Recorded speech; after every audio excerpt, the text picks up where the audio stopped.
The X-Zone Radio Show with Rob McConnell is largely an opinion talk show.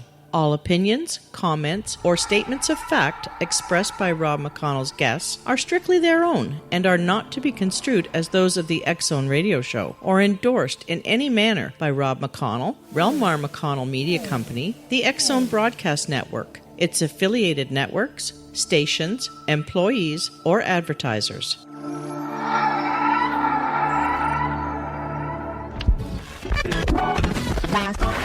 All Hit Radio.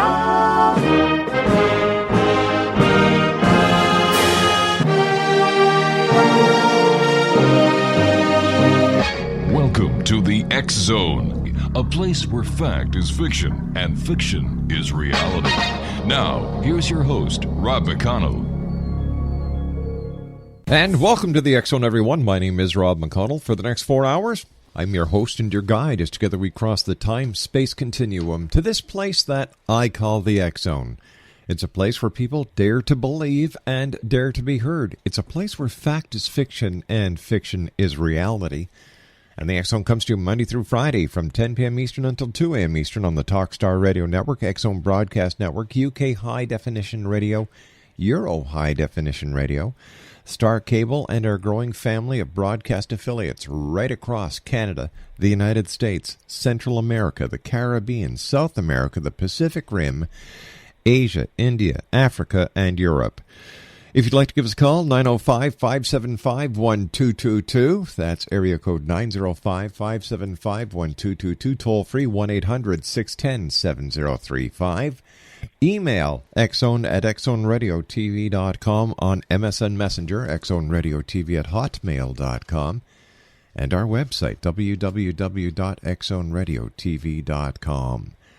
My guest this hour is Judika Illes, and she is an independent scholar, educator, and author of several books of folklore, folkways, and mythology about the subjects of magic, the occult, divination, diverse spiritual traditions, witchcraft, and the paranormal. Judika is a graduate of the Rutgers University and has a certification in therapeutic aromatherapy from the Australasian College of Herbal Studies. Now, her books include the Element Encyclopedia of 5,000 Spells, the Element Encyclopedia of Witchcraft, the Encyclopedia of Spirits, the Weiser Field Guide to Witches, and also the Weiser Field Guide to the Paranormal, which was published under Judith Joyce. Now, her newest book, Exonation, which is bound and guaranteed to be another bestseller, is the Encyclopedia of Mystics, Saints, and Sages, and it will be available this month, October 2011. Joining me now from her home in New Jersey is Judika Illes. And Judika, welcome back to the X-Zone. Thank you for having me, Rob. I love being here. We love having you here, Judika. Tell me a little bit about your new book, The Encyclopedia of Mystics, Saints, and Sages.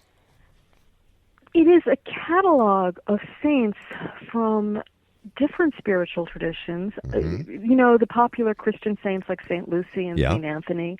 But also, a lot of people are not familiar that the phenomenon of saints is actually fairly universal. The true definition of a saint, a lot of people use the word saint to mean a good person. You know, oh, you know, my old grandma, she's a saint. But the true definition of a saint is a person who is no longer living, but doesn't depart entirely. Instead, they remain in touch with the living to do good things for us. They are, you know, there are all these horror movies about scary ghosts and terrible creatures from beyond the pale. But the saints are the benevolent dead, the powerful and helpful who, because they were once living, really do sympathize with people and comprehend the needs of people. Honestly, this book derives from my earlier book, the Encyclopedia of Spirits. That book was originally going to include saints and angels, but it got too big. It became impossible to bind. We had a 4,000-page manuscript. Holy cow. Yeah, I mean, we couldn't, you know, you would have had to have we would have had to sell it with a cart to drag it around. Judika, stand by, dear. You and I have to take our 2-minute commercial break. Always great having you with us. Exonation. Thank you. Our guest this hour is Judika Illes. We're talking about her new book, The Encyclopedia of Mystics, Saints, and Sages. Her website is www.judikailles.com. That's JUDIKAILLES.com. And Judika and I will be back on the other side of this commercial break as the X Zone continues from our studios in Hamilton, Ontario, Canada. My name is Rob McConnell. Don't go away.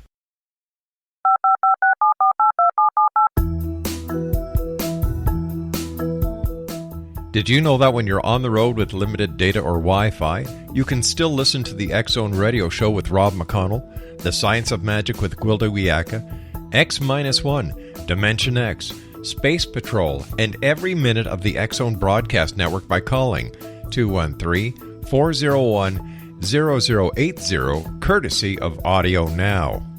No smartphone, app, or internet needed. It saves your data plan, and it's free if you have unlimited minutes. Call 213-401-0080 to listen on any phone, anytime, anywhere.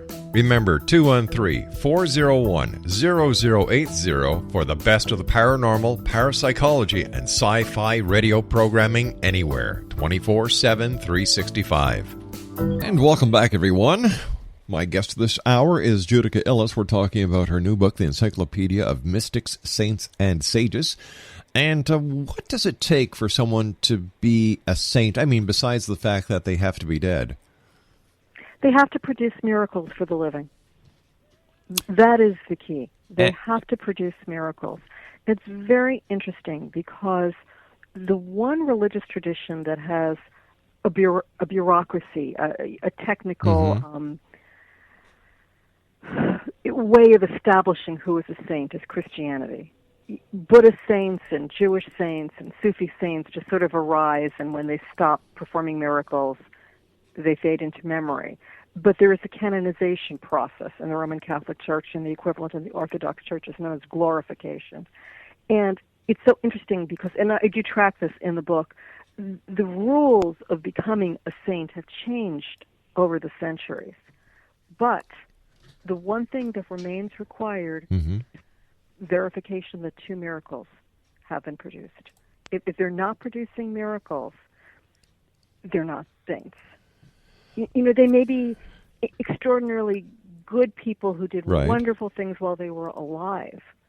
But in order to be a saint, and in fact, some saints were not so wonderful and ethical while they were alive, but they're making up for it in the afterlife. Give us some examples of that, because I thought that a person who was a saint had to be a good person while they were alive, or or can they just be miserable sots? But bang, 2 miracles, I'm a saint. There are a lot of saints were genuinely very good, caring people. You know, there is a folk saint, for instance, in a very popular folk saint from Tijuana. And his veneration. And saints are not worshipped. They're not gods. They're venerated, which means they're loved. They're loved and they're respected. And in many cases, they're believed to be intercessors. They may or may not actually be producing the miracle. They may just have access to God and be essentially your advocate in heaven. That's how a lot of people perceive it. But there is a saint in the borderlands, California. His name is Juan Soldado, which is the Mexican equivalent of G.I. Joe, and he is a convicted murderer. Wait a sec, hold on here. Yeah. A convicted murderer is a saint. He is a very controversial folk saint. He is not an official saint. In other words, he is not canonized, although I suspect a lot of his devotees may not know he is not an official saint. He will never be canonized because he certainly he does not fall into church guidelines. Right. There is some question as to whether he was guilty of the crime for which he was convicted. And there are devotees, a child who was assaulted and murdered, and her family certainly thinks he was guilty and had her body exhumed from the cemetery in which he was buried when it became a shrine. They were so offended by this. He's very popular. People testify that he performs miracles for them, healing and immigration issues. And there are people who are convinced that he was railroaded, that he took the fall for his military superiors. And, there are also people who don't care. They don't really care who he was while he was alive. What's important to them is, he's expiating or what he's doing in heaven, what he's doing or wherever he is. How do we know that he's doing anything? I guess, the only way to know is to take other people's word for it. And the example, there's a shrine in Canada. There's the shrine of Saint Anne de Beaupré. Sure, near just past Quebec City. I've been exactly, there. Yeah. And it is filled with testimonial plates. Yeah, just like the St. Joseph's Oratory is. Yep. Exactly. Crutches. But I often wonder if that is the power of positive thinking, which is a big part of any belief ritual. Possibly. Yeah. Yeah, possibly, and possibly some of them are. And possibly, you could, I guess you could argue that if the saint enables you, your thoughts to be powerful enough to perform your own healing, then that is a form of a miracle. But let me ask you this. When it comes to these miracles, they have all seemed to stop ever since technology and medical knowledge has No. Oh no, people are receiving miracles all the time. I mean, I can attest. Okay. I had a scary thing with my mother, and I prayed, and you can't prove it. No, hold on. I wasn't talking about individuals here. I was talking about the miracles at these massive shrines. I haven't heard of any miracles. No, I mean, you have all these Marian apparitions. Oh. What are people seeing? It's what they're smoking that worries me.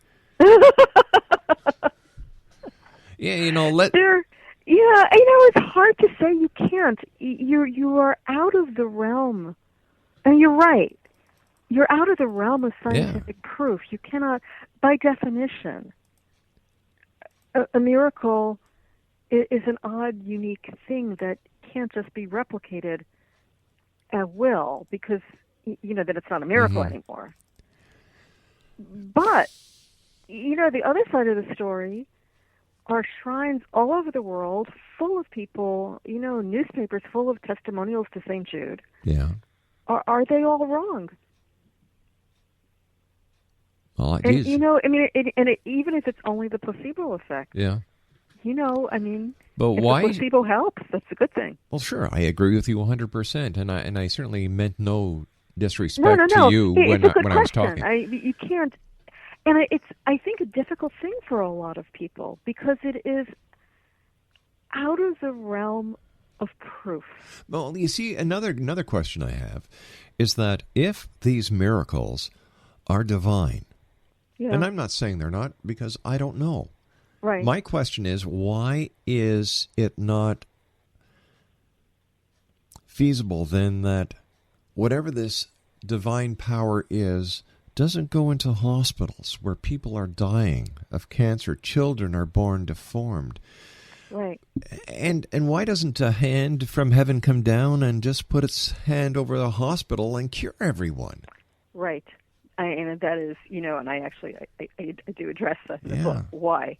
Why do some people receive a miracle and others don't? Exactly. And is there any logic behind it? I don't know if logic is the right word. There are, and it is basically what this book is about. The gist of the book is finding saints that will notice you, finding the right saint for you, the ones that will have an obligation toward you. And and first of all, you have to, the bottom line is that you have to acknowledge with this that there's the possibility of contact between the living and the dead. But doesn't that go against the Ten Commandments? Because very interesting because they actually cut out the middle person. It is why people like saints. You speak directly to the saints. But in the Bible, isn't there something about praying to idols as being wrong, and yet you go into a Roman Catholic church and there's so many idols with candles in front of them, you pay 25 cents. Jewish saints and Sufi saints do not have any imagery You just go to the grave and you ask for help. Who's in the same way that you would go, like, visit your grandmother's grave. They don't have statues, although they do have candles. I believe that a candle is symbolic of light of lighting the way to it's a to gesture. good. Yeah, exactly. It's also a gesture. It's also a gesture of communication. In Buddhist shrines, you'll also have that incense, the same sort of little gesture that to try to make that connection between the living and between somebody who is no longer living in this realm. That's so interesting because that is actually one of the major. That injunction from the Ten Commandments is one of the major differences between the Roman Catholic Church and the Orthodox Church. Yes. Orthodox churches do not have statues. They have icons, two-dimensional icons, which are perceived not as portraits, but as portals to the realm of the saints. And there is only one that is three-dimensional, and it is of Archangel Michael in Greece. I do have the story of that one. There's an exception to the rule. There's always an exception to the rule in the book. But specifically because they felt that creating a flat image was not a graven image. It's not technically graven. But the Roman Church did not worry about that. To some extent, and this is why I started talking about the spirits, the cult of saints in Christianity was intended to replace veneration of spirits because it's that same one-on-one communication. You find a saint that you love and who hopefully loves you back and notices you and feels for your pain, and you develop a relationship with them. And if you have that sort of relationship, often people say that they do, and I mean, it's my experience. I mean, I speak partially from my own experience and partly from what other people have told me about their own experiences. And it's something that I think that it's a topic that makes people uncomfortable for different reasons. The church doesn't particularly like the paranormal aspects of sainthood. But yet, theology is based on the paranormal. Oh, yeah. You can't have it both ways, gang. Exactly. Saints are often, if you look at a lot of saint books, and I've spent the last couple of years reading them, they're very cleaned up and sanitized, and the saints are presented as role models, because I think that is something that makes people more comfortable. A role model is something that is easily digestible, as opposed to that paranormal aspect of, somebody who walked this earth but no longer does in a human form, and yet helps us. Yeah. Judika, stand by. We've got to take our news break at the bottom of the hour. Judika Illes is our special guest. www.judikailles.com, the name of her new book, The Encyclopedia of Mystics, Saints, and Sages. We'll be back on the other side of this news break. My name is Rob McConnell. This is the X Zone. Don't go away. This is the X Zone Broadcast Network, broadcasting worldwide on broadcast affiliates and satellite program providers, including CNN Broadcast Network, Sirius Satellite Network, Star Media, Good News Radio Network, Angel Broadcast Network, Wiki Broadcast Network, and WPBN TV. For more information on the X Zone Broadcast Network, visit us at www.xzbn.net.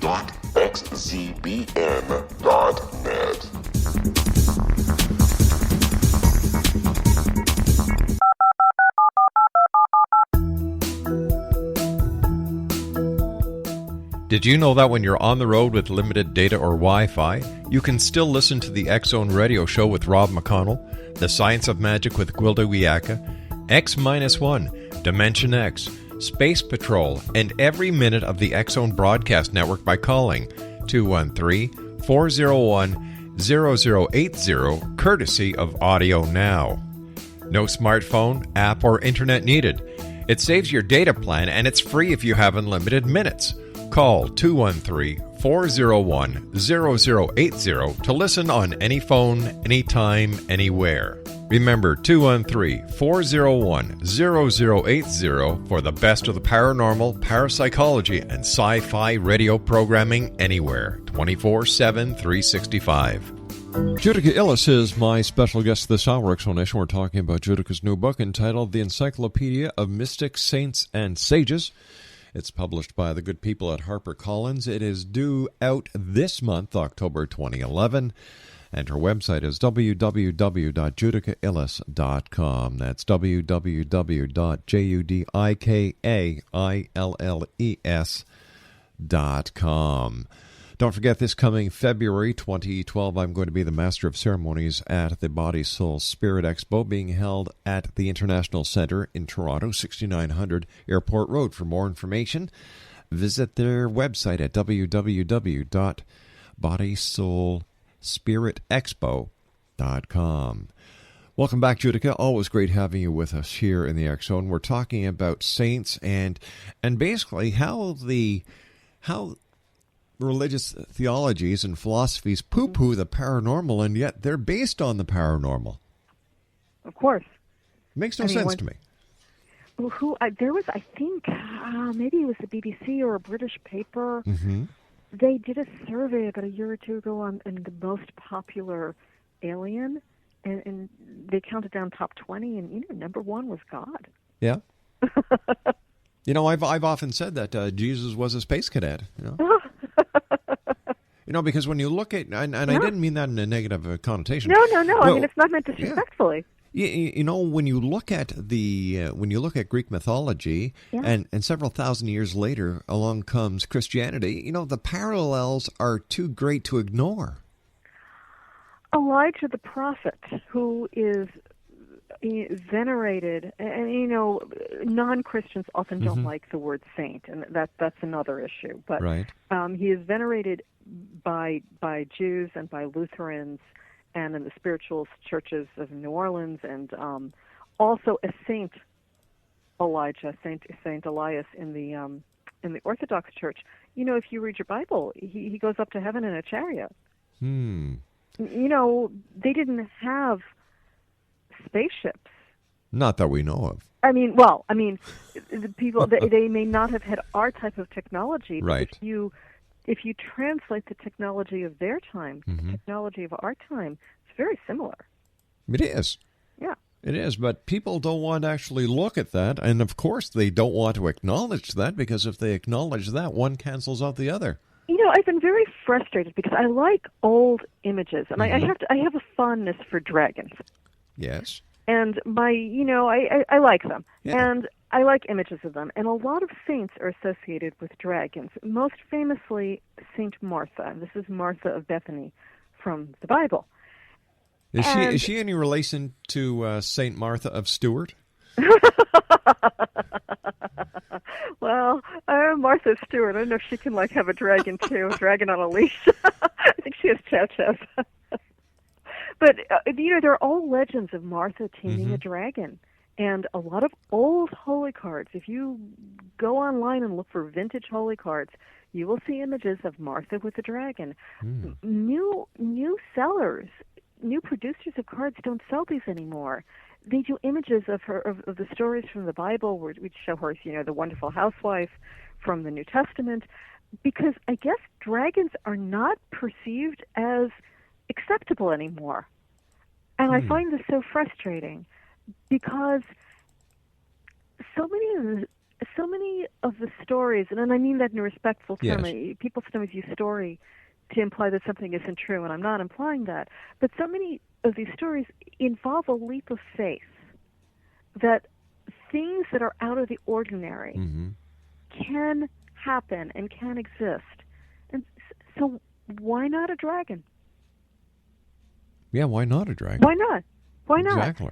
If we are asked to believe that Lazarus could be revived after 4 days, why couldn't there be an odd case of Martha finding a dragon in France? Why do we have to eliminate these images? And how could they not exist with every culture in the world has a reference to a dragon in it somewhere in antiquity? I mean, even if you are looking at it as a metaphor or spiritually, why eliminate the image? It's very interesting. Yeah. What are they trying to hide? Yeah. Yeah, and it's very interesting if you look at the evolution of religious imagery. A lot is very cleaned up these days. It's very sanitized. Well, a lot of people say that it was the perception of the artist and what the artist's beliefs were that were incorporated into the masterpiece that had nothing to do with the actual events. And yet there are all kinds of legends of saints taming dragons and other kinds of creatures. In saints in the historical era, I mean, you could argue that St. Martha didn't exist, for instance. That's going back a long time. But there are all sorts of stories. I wrote the Weiser Field Guide to the Paranormal right before I wrote this book. And, you know, some of the best stories of paranormal abilities involve saints. Levitation and bilocation and clairvoyance. They're great stories. And they are, many of them are within living memory. And yet it's very interesting that people will separate them. They don't often turn up in books on the paranormal. People are uncomfortable. And when it comes to theology, people will accept what they want to accept. People will believe what they want to exactly. believe. That's true with everything. For example, when we look at Noah's Ark, we know that there wasn't every animal on his ark 2 by 2 from this beautiful planet of ours. Come on. If anything, you see, if I were to rewrite the Bible, and I've given it some thought, I would have Noah's Ark as the first chapter. Yeah. You see, in my book, Noah is a space traveler. The Ark is a spaceship. The animals 2 by 2 is DNA. Yeah, I was just thinking that too, the DNA samples. You know, there Absolutely. you go. There you go. So let's, and I think this is what's happening with religion, and this is why religion is faltering today, because religion has not kept up with the times. Right. Right, I think so too. I realize I'm going to hell when I die for just saying that, but what the heck, I'll take my chances. That's where all my friends will be. Exactly. There is a great story, and apparently a true story, this is written down by monks, of an indigenous chief who was being burned at the stake, I believe in Mexico or in someplace in what is now Latin America, and they were, you know, at the last minute they wanted him to convert, because if you convert, you know, we're gonna burn you anyway. Yeah. But you will go to heaven. And he asked, well, you know, will my family be in heaven? Oh no, they, you know, they haven't converted, they're not going. And he goes, well, will you be in heaven? I said, oh yes. He goes, okay, I'll go to the other place. Yeah. Yeah. Exactly. Yeah. Exactly. I mean, wouldn't you want to be with the people you love? Of course. Wherever it is. Of course. Why would I want to be with people that don't give a hoot about me? Exactly. Yeah. Besides, I'm allergic to feathers. Tell me a little bit about some of the sages that you've written about. The sages, you know, that kind of gets into the word saint. The phenomenon of people, you know, returning in dreams. Saints often make appearances in dreams to people, visions and dreams. That's the most common way that saints communicate with people.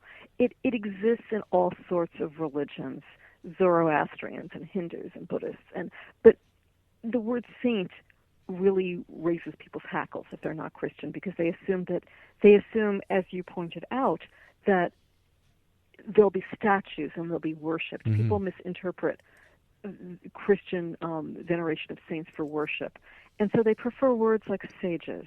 Sages are, in some traditions, in Buddhist traditions and Jewish traditions, often the people who become saints, not exclusively, were people who were real scholars, Sufi traditions also, tremendous religious scholars in life. And they cared for people, they cared about people and tried to help people while they were alive. In the case of the Bodhisattvas, and that is a Buddhist concept. The Bodhisattvas, you know, they have the concept of reincarnation, and you keep coming back until you get it right. But the Bodhisattvas, once they get it right, they have a chance to stop incarnating, but they refuse. They refuse to leave because there are still people suffering. And so they make a sacred vow, Kuan Yin being the most famous. They make a sacred vow to remain in touch with people, to help them until everybody can, you know, it's like we're all going together.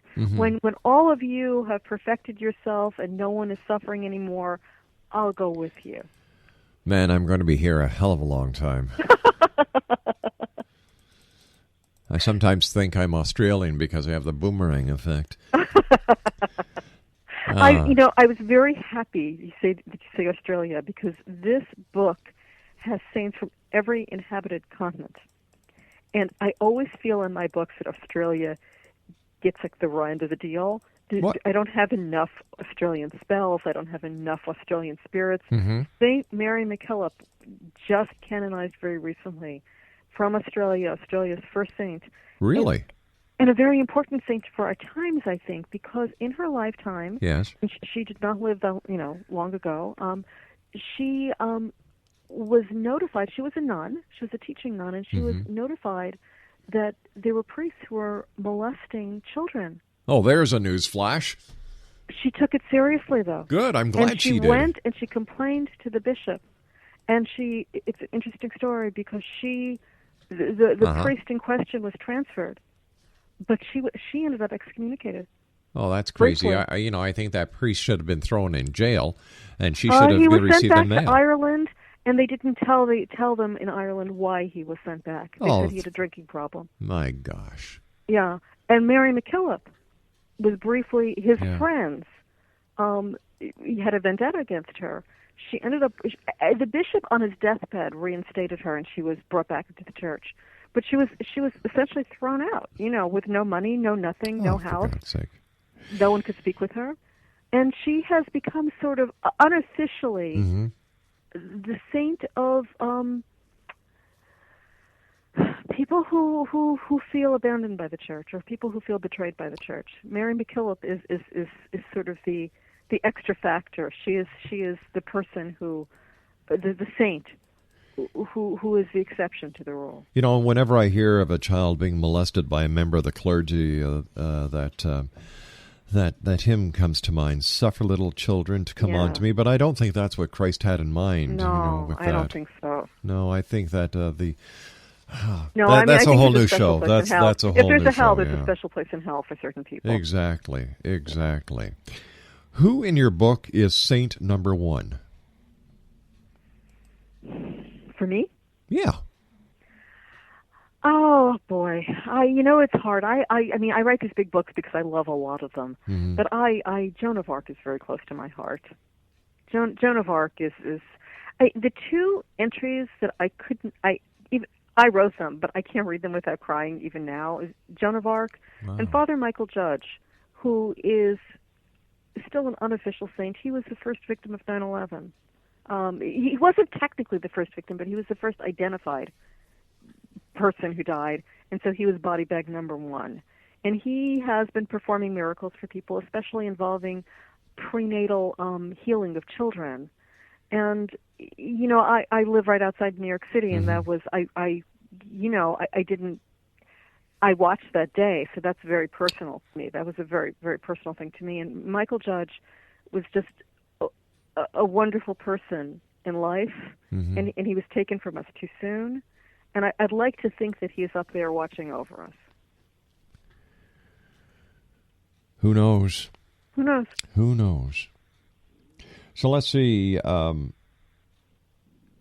What is the feedback that you're getting from people who've had the opportunity of reading the galleys? It is officially released today. Oh, it is? Today is the official release. Wow. So actually a lot of people have not seen it yet. I am curious to see what the reactions will be. It is not a conventional saint book in that it does not represent it represents a phenomenon of sainthood rather than a specific religious outlook. I like that. I write very honestly about them also. I think it is better for us to understand them as people are flawed. We all have our good points and our bad points. That's right. So rather than to pretend that someone was, holier than everybody else since the day they were born, I don't think that helps us. If you are going to look at them as role models, it is better to see them people who really, in many cases, strove to be better, really attempted to be better people. Even those, John of God is the saint of authors and publishers. So, technically he's my saint. There are saints for different professions. And John of God had this huge. He was from Spain. He was a molested child also.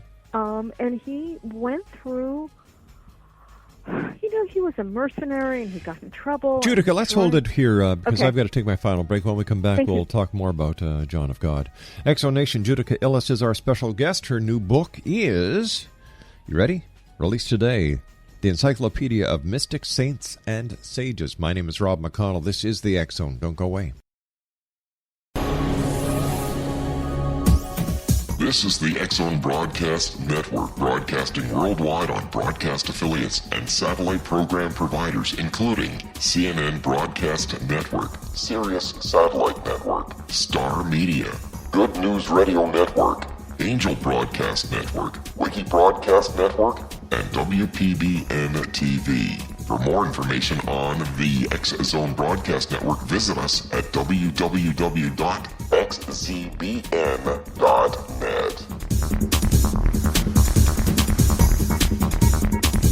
Exonation, Judika Illes is our special guest this hour. Her new book is released today, The Encyclopedia of Mystics, Saints, and Sages. Before we went to the break, we were talking about John of God, and Well, John of God lived this dissolute life Right. until he was an adult, and he then had a visionary experience and a very, very public nervous breakdown.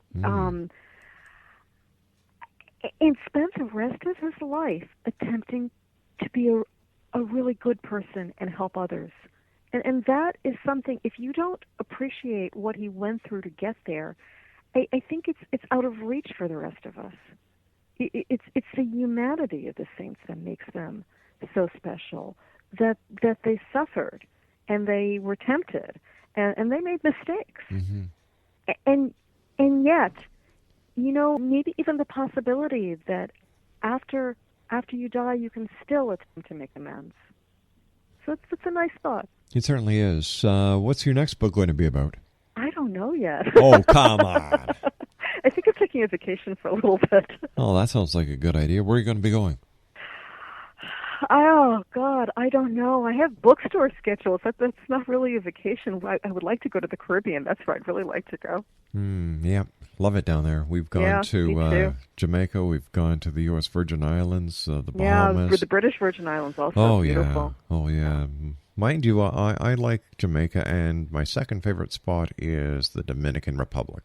Yeah, Yeah, beautiful. super people. And that's what this world is about, people. People.